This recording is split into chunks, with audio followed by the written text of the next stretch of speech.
Bonjour Monsieur Nicolas Dupont-Aignan, merci d'être avec nous sur Tonon Alpe Radio. Merci à vous de m'inviter. À ce jour, seulement 7 candidats sur plus de 40 ont reçu leurs 500 parrainages et c'est un problème pour notre démocratie. Écoutez, il ne peut pas y avoir 40 candidats. Mais en revanche, c'est quand même un problème que des candidats qui ont recueilli plusieurs millions d'électeurs en 2017, qui représentent une sensibilité politique, ne puissent pas se présenter. Moi-même, souvent, on me rabaisse par les sondages, mais j'ai quand même obtenu 5% des voix en 2017, soit près de 2 millions d'électeurs. Et on semble considérer qu'il est normal que ces 2 millions d'électeurs n'aient pas de représentants gaullistes républicains à l'élection présidentielle. Et je ne parle pas de personnalités comme M. Mélenchon ou Mme Le Pen qui en ont eu plusieurs millions, 3 fois plus que moi. Donc voilà, c'est un vrai problème démocratique. Et j'appelle les maires à surmonter que je comprends, qui est la gêne de la publication. Mais il faudra revoir la loi, mais en attendant, elle existe. David Lisnard, maire de Cannes et président de l'AMF, appelle les élus à parrainer en rappelant qu'un parrainage n'est pas un soutien. Vous êtes d'accord avec lui? Parce que je pense qu'il a parrainé Monsieur Mélenchon. Tout à fait. Et je le dis aux maires.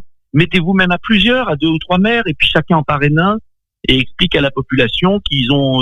il y en a un qui a parrainé Dupont-Aignan, le deuxième qui a parrainé Mélenchon, le troisième qui a parrainé Madame Le Pen, et puis voilà. Et puis les gens comprendront, les Français sont pas idiots. Je crois que le problème, c'est qu'il y a certains maires qui, à un moment, on en fait un acte de militant. Et donc, les habitants disent, monsieur machin est pour monsieur X.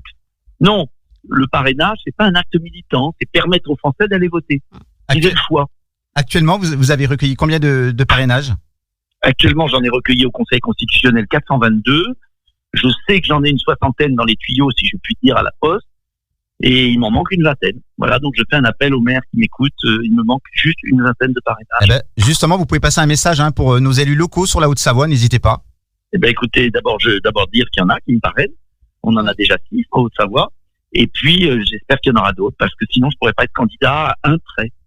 Donc, voilà, c'est quand même assez injuste. Et puis, vous avez des candidats qui ont 2000 parrains.